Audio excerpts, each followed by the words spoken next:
Hello all, James here. Now, I've been lamenting over this last week or so that there's been no interesting news that's really happened over this last week, but thanks to Tony Khan and the AEW Dynamite broadcast yesterday, that's no longer the case. So, halfway through AEW Dynamite, this is yesterday as I record this, the feature match of the show was the return bout pitting AEW World Champion Jon Moxley versus Cope, or Adam Edge Copeland, as pretty much everyone else sort of better knows him.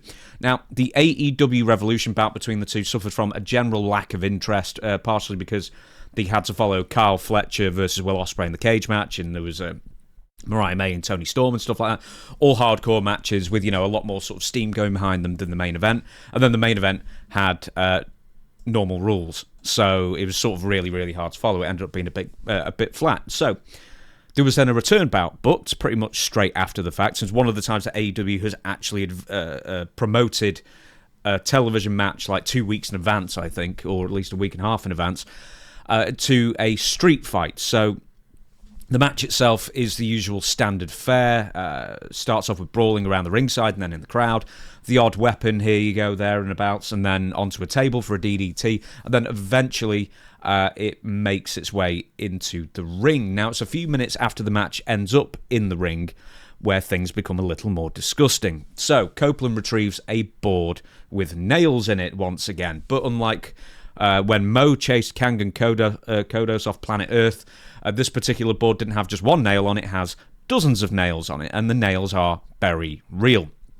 Now, while Moxley was setting up a table in the corner, the former Edge swings the barbed wire 2x4 into Moxley's midsection and then swings it onto his back. All, quite weirdly, all sort of rather standard fare for a street fight in this day and age. I guess at least more with AEW than WWE as far as mainstream promotions go.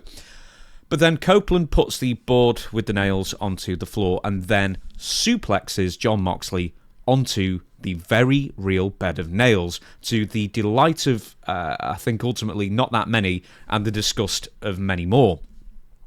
Jon Moxley sits right up, and then the boards with the nails come up with him. They're absolutely stuck in his back. Now, I'm not showing this footage because, quite frankly, I actually think it's genuinely a YouTube issue, as far as just graphic violence and stuff like that. So I'm not showing the footage of it. But it's everywhere. Just go on Twitter, for goodness sake. You'll find it quick enough. Now, a number of the nails have deeply embedded themselves into Jon Moxley's back, so much so that it takes a referee and an interfering Wheeler Yuta over a minute straight to try and prise the nails out and release Moxley. Then there's a bit where they are trying to desperately yank out the nails from Moxley's back. But instead of actually they're pulling at this thing, but they're not coming out. All that's happening is Moxley's skin is being separated from his rib cage instead. And then there's a close-up of the nails themselves. And these aren't like the galvanized steel nails, right? Shiny and sharp and smooth and everything. These are the rough, dull grey ones where you can actually, there's such a zoom in at one point, you can actually see the notches on some of the nails still that actually ended up acting like barbs, accounting for the reason why it took so long for Moxley and co to get them dislodged in the first place. Now, I've seen many gross, extreme things over the years, in and out of wrestling, I'm sorry to say, but this was genuinely one of the most graphic things I've ever seen on a mainstream wrestling show ever. That was actually done on purpose. It's sort of really, really high up as far as graphic stuff goes on purpose. Now, it's not, in my opinion, quite on the level of Sid's leg snapping in WCW, which, of course, that wasn't on purpose, but this was really up there. Now, you're going to have your opinions, I'm sure, of what is too far. Now, I scoured online for the usual opinions from both sides. I just like to see what people are saying, and quite a few, the usual types are going, everything in AEW is wonderful, sickos, and, if you don't like this, then just go watch children's WWE and that kind of thing. Go watch a baby product, bro.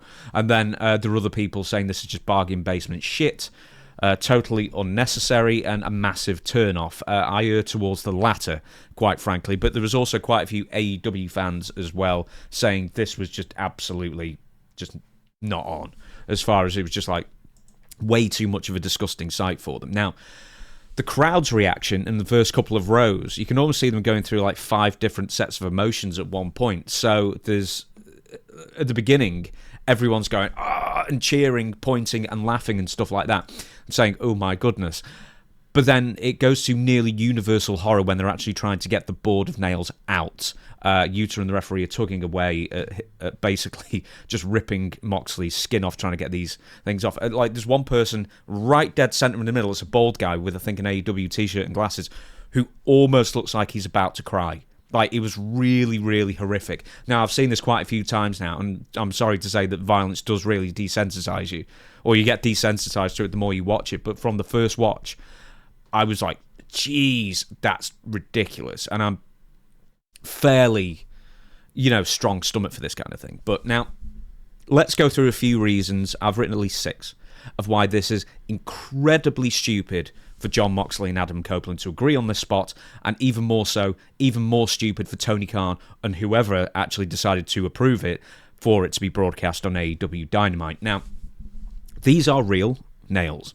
Probably not disinfected either. I can't imagine, well, maybe someone did, I don't know, leaving a giant tub of boiling water for the nails to sit in for 10 minutes, to at least get, any some semblance of a chance of, not becoming infected when they get embedded in you. But if one of these nails managed to dig a little deeper, and keep in mind, this isn't like a bed of nails, right, where you do the bed of nails trick, you lie on it and then someone walks on you kind of thing, because obviously you've got your entire body's weight on the nails and sort of the pressure's fairly dispersed. It's a far more narrow focused area when you're slamming with force or suplexing with force somebody onto a fairly small portion of these nails. Right, they obviously puncture a torso easily when applied with that much force. What if one of those nails was dead center and jammed in Jon Moxley's spine and paralyzed this fucking idiot for life? How would that make Renee feel, who is his wife, who doesn't seem to sell half the stuff that Jon Moxley does on these shows, or Adam Copeland for agreeing to help paralyze him for life, or Tony Khan or AEW from a liability standpoint, even though they're independent contractors? And let's not mention that we don't know if they've disinfected these nails once again. I mean, what about the likelihood of infection or puncturing something important other than some back fat? The ring, I imagine, isn't the cleanest surface, even just halfway through a show, even if there's been no blood spilled on it and it's a fresh canvas on that day. It's a recipe for disaster, that specifically. Number 2. AEW Dynamite may have a guaranteed rights deal for the next few years, but the fact is that they seem to be doing everything they can to run off a sizable portion of the audience that doesn't want to see serious graphic injury like this. I mean, being pierced by sharp implements in gory 4K. Women, more than men, don't want to see blood at all on the wrestling shows, but quite frankly, a fair portion of men don't either. Now, I'm not one of these. I love a bit of blood and all that kind of thing within reason and when it makes sense. But once again, for me, that's way too far. And I would suggest a higher proportion of women would say it was way too far and would be a turn-off, and could be even a permanent turn-off. I mean, there's something like, I Googled it beforehand, 32% of the audience, AEW audience, is made up of women. But when I researched it not too long ago, it was actually a lower percentage. But the fact is that, let's say, just about a third of your audience are women, and the majority, or at least a vast minority of them, would find that a massive turn-off, and some of them will not watch again because of that reason. And once again, some men would also turn off and not want to see that as well. I mean, at least they announced it 2 weeks in advance that this would be a street fight, but I don't think anyone would have imagined it would have gone that far. Now, you also need to take this into consideration. If, let's say, there's not a problem for the American television audience, AEW goes around the world, they sell their tapes to other markets and other countries. What about in the UK? What about in Germany? Or wherever else they broadcast? Maybe that is too far, or the network will think it's too far for their audience, and guess what? They might pull it or move the show into a later time slot so they get less viewership. I mean, the consequences of something relatively small like this could be could spiral out of control dramatically when you think of it in this way. Now, number 3, men and women, kids watch AEW, right? Not many, but some do. This is the kind of stuff that will give a 10-year-old nightmares.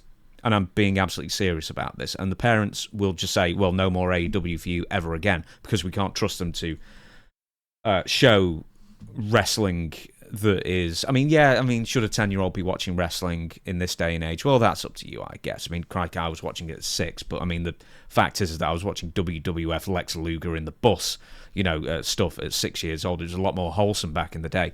It wasn't ECW stuff, which, quite frankly, a lot of ECW stuff I found shocking when I was in my early teens, some of the stuff they were doing. And especially, Cactus Jack Deathmatch stuff as well. Now, I've got a 10-year-old niece. I'm a father as well, but I've got a 10-year-old niece. I would never show that to her in a million years because she actually would have nightmares over that. That would really freak her out. And I don't think, for whatever reason, AEW, and even to an extent WWE with some of the stuff they do, but nothing they do is as graphic as that. AEW is just, and Tony Khan is just not considering these consequences, quite frankly. But I don't know if it's just because I'm getting older that I think this way now. But I think it's a clever way to think, quite frankly, for a number of different reasons. We're only at number 3. Now, here's the other thing about kids. Kids are unbelievably stupid, and they like to imitate stuff on TV. So you don't know how... you could be opening yourself up to a lawsuit. Do you remember, in the 90s and 2000s, some dumbass kid would pile drive the little brother or sister or something like that, break the neck and kill them? Once again, it's unlikely, but you never know. Number 4, just because Warner Brothers Discovery and Turner have signed AEW up for several more years at a ridiculously high rate, 1, it doesn't mean that they're guaranteed to sign them up in a few years later, and 2, it doesn't mean that sponsors that are also signed up to sponsor AEW programming or show advertising during AEW Dynamite or Collision or whatever can't just pull out. They're not signed for years, and this is the kind of bloodletting stuff that it's the bargain basement mud show CZW bullshit that, for the most part, most wrestling fans don't enjoy watching. And let me tell you something else. Sponsors will not look on that favourably. They'll look at that show and think, why would we want to advertise to a bunch of people who find this entertaining and then pull sponsorship? That is a genuine concern there. That stuff like this will turn off sponsors. And that's a huge problem. And I don't think AEW or even WWE should be leaning into this too much. WWE does go a bit far sometimes, but not to this level. This is a different level, let me tell you. Number 5, if you just... Right, okay, so let's say you just have to do it. You have to be suplexed onto a bed of nails and have them sticking out your back and nearly paralyse yourself. Why do it on free television? Why not do it on pay-per-view instead? For a couple of reasons. 1, there'll be more people in the arena to witness, something so horrific, I guess, if that's a good thing or a bad thing, I guess. But 2, a pay-per-view is behind a paywall barrier, and there's more of an expectation for more extreme stuff happening on pay-per-view than there is on television. And also, once again, there's a paywall barrier. You have to pay money to actually watch this thing. It's less likely that someone's going to just flick through and happen to see it. It's not going to be as likely for people to be offended by it, because I guess you're more likely to be a hardcore fan of AEW, that you're more going to know what you are going to expect if you buy the pay-per-view, especially if they advertise it as a street fight. This is going to be bloody, this is going to be terrible, blah, blah, blah, hype it up that kind of way. So people are more likely to know on a pay-per-view basis what they're in for rather than on free television. And once again, it's free television that anyone can watch and, kids can watch and blah, blah, blah. But number 6, wrestling is supposed to be fake. It seems with every single passing year, more and more people forget that. Dutch Mantel says it best. He liked wrestling better when the marks are in the stands and not in the ring. And that just looks so mark for yourself, let's kill each other kind of thing, and it's completely unnecessary. Now, of course, Jon Moxley still won the match. Wheeler Yuta interfered, and then there was a spear by Copeland through a table, which also didn't result in the finish of the match because Marina Shafir interfered. And then the result ended up being Moxley employing a bulldog choke on Adam Copeland for the win. But here's the thing that bugged me more than anything else. It's a street fight, anything goes, and therefore the Death Riders are all expected to interfere, which of course they did. Jon Moxley wrestles in trousers or something like that, so like half spandex, half trousers, whatever he does. Claudio Castagnoli wrestles in like jogging pants, I think, or at least he, for the most part, is wearing jogging pants and a t-shirt. Wheeler Yuta wears the same as Cesaro when he's not wrestling. So why didn't Pac? What is up with Pac, right? That no matter what he's doing, whether he's wrestling or in this case, absolutely not wrestling. I don't know if he was wrestling in the Collision taping afterwards, but that was well over an hour after. Why does he have to like slip into, no matter what he's doing physically, slip into tiny little briefs, kick pads, and those little black armbands instead? It looks so incongruous. It looks so weird. Can AEW, Tony Khan, club together and buy this guy some cargo pants and a t-shirt? Surely he didn't turn up to the arena wearing what he was wearing like into wrestle. It looks weird enough when he's wrestling, but I think when he's not wrestling and just interfering or just standing there or doing a promo, that he just insists on wearing Speedo briefs, I find it very, very odd. Now, but the real point is this. Here's a message directly to Tony Khan. Please, for the love of whatever, step up, be a boss, and most importantly, curb your independent contracted employees from resorting to the hardcore stunts like this for the sake of their health, for the sake of legal reasons, for the sake of retaining fans, retaining sponsors. You're a total sicko if you don't do that. Like, comment, subscribe. I'll see you for the next video.